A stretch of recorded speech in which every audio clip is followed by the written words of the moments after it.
स्वागत है नाचन न्यूज़ में। और आज मैं एक अपने प्रिय वृक्ष से मिलवा रही हूँ और जिसका नाम है पलाश। और ये एक देवी वृक्ष है और इसके बहुत सारे फायदे हैं, यूजेस है, पौराणिक कथाएं हैं। तो इसकी डिटेल वीडियो आज हम देखेंगे। और ये एक जादुई वृक्ष है, तो चलिए देखते हैं। सबसे पहले आप नोटिस करेंगे ये इसकी बार्क आप देख सकते हैं। ये देखिए, ये जली हुई जैसे लगती है, तो इसके पीछे एक पौराणिक कथा है। ये देखिए, जैसे ये पेड़ जला हुआ है तो इसके पीछे हमारे पुराणों में कथा है, वो भी मैं आपको बताऊंगी। और इसके फूलों से रंग बनता है होली के लिए। स्पेशली इसके होली के पहले फूल आते हैं जिससे नेचुरल रंग बनता है। और इसकी बहुत सारी मेडिसिनल प्रॉपर्टीज है। जो अभी गर्मी शुरू हो रही है तो उसमें पित्त बढ़ता है, तो ये पित्त को शांत करता है। इसको अंग्रेजी में फ्लेम ऑफ फॉरेस्ट कहा जाता है, यानी जंगल की आग। तो इसके पुष्प, ये देखिए इसका पुष्प है, तो ये देखिए ये आग की लपटों की तरह इसका आकार है और रंग भी वैसा है। तो आप देखेंगे कि मार्च से पहले पूरा जंगल जैसे आग लग गई हो जंगल में, वैसे लगता है। और इसका अंग्रेजी नाम है ब्यूटिया मोनोस्पर्मा। इसको ब्यूटिया मोनोस्पर्मा इसलिए, मोनो यानी सिंगल, स्पर्मा यानी सीड। तो ये इसकी सीड पॉड है, फली है, और जिसमें ये एक ही बीज होता है, सिंगल बीज, इसलिए इसको ब्यूटिया मोनोस्पर्मा कहा जाता है।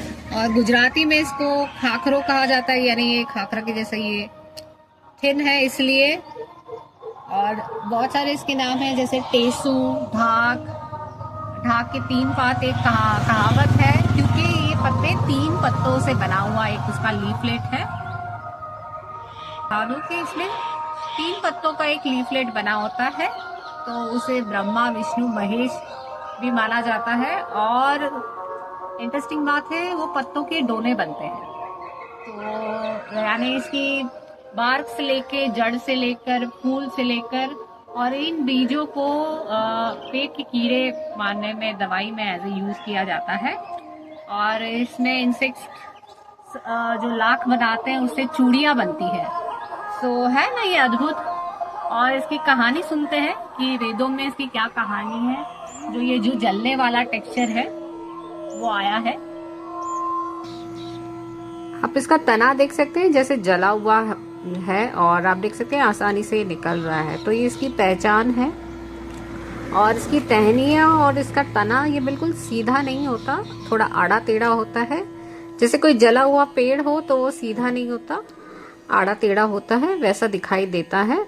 और इसकी कहानी कामदेव जी और शिव जी की इसकी पुराणों में कथा पाई जाती है। और कथा यूं है कि सती ने जब आत्मदाह किया था, उसके बाद शिव जी कैलाश पर ध्यान में चले गए थे। और उस दौरान ताड़कासुर नाम के एक असुर ने तीनों लोकों में त्राहिमाम मचा दी थी, और सारे देवी देवता उससे ग्रसित थे। और इससे छुटकारा कैसे पाया जाए इसकी योजना कर रहे थे। लेकिन उस दौरान ब्रह्मा जी से ताड़कासुर ने एक वचन लिया था कि उसकी मृत्यु सिर्फ शिव जी के बेटे से हो सकती है, और उसे कोई नहीं मार सकता। तो ताड़कासुर बहुत अच्छे से जानता था कि शिव जी अभी ध्यान में है और अभी विवाह नहीं करेंगे, और ना ही उनकी कोई संतान होगी, और उसे कोई नहीं मार सकता और वो अमर हो जाएगा। तो सभी देवी देवता चिंतित थे कि इसका उपाय कैसे किया जाए, कैसे समाधान किया जाए।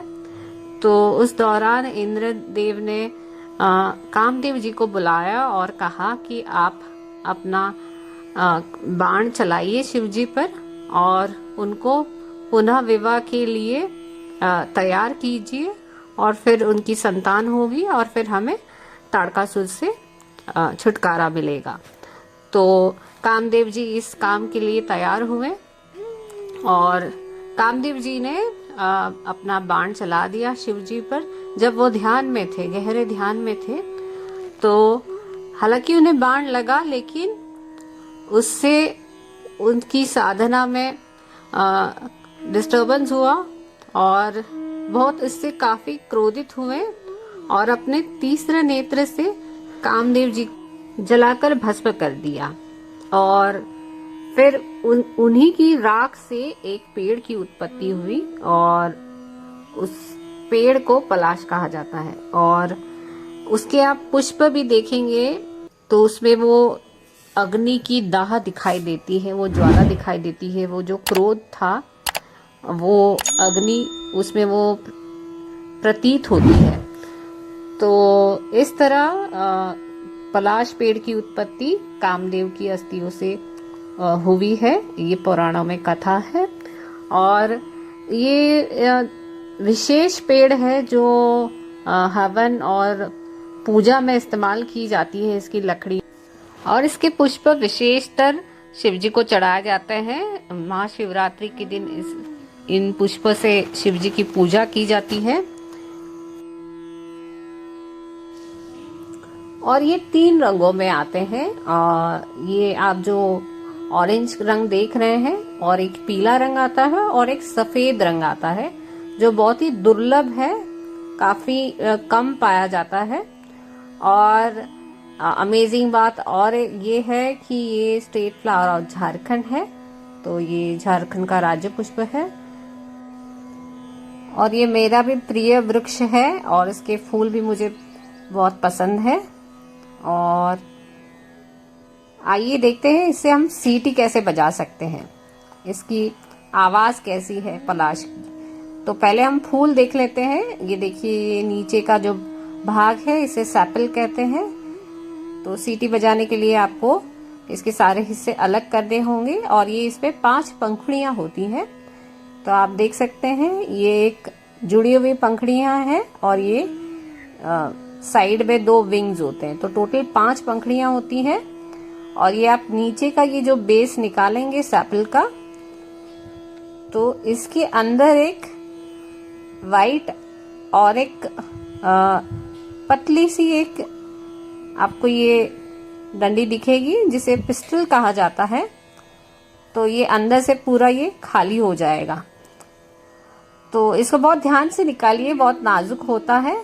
तो आपको सीटी बजाने के लिए ये हिस्सा चाहिए और आपको अंदर का ये हिस्सा निकाल देना है, तो आप फिर इससे सीटी बजा सकते हैं। तो ये देखिए, ये वाला हिस्सा हटा देना है और इसे लेना है और इसे फिर देखिए आप ये से अर्धगोल आकार में होता है और इससे आपको लेकर मुंह में रखना है इस तरह, और फिर इससे सीटी बजाना। और ये सीटी बजाना मैंने रेनी से सीखा है, उन्होंने एक वीडियो शेयर किया था और उससे फिर मैंने ये प्रैक्टिस की घर लाकर।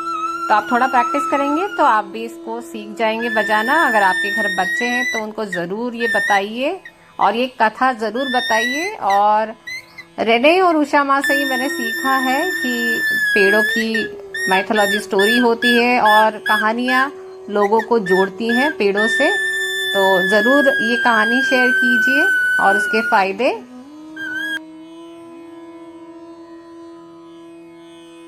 आई लव पलाश, प्रकृति कमाल है और मुझे इससे प्यार है। आशा करती हूँ आज की वीडियो आपको अच्छी लगी होगी और इसी तरह सस्टेनेबल लाइफ, जीरो वेस्ट, पेड़ पौधे, फूल, पंछी आकर्षित करना चाहते हैं तो इस चैनल को जरूर सब्सक्राइब कीजिए। बहुत बहुत धन्यवाद।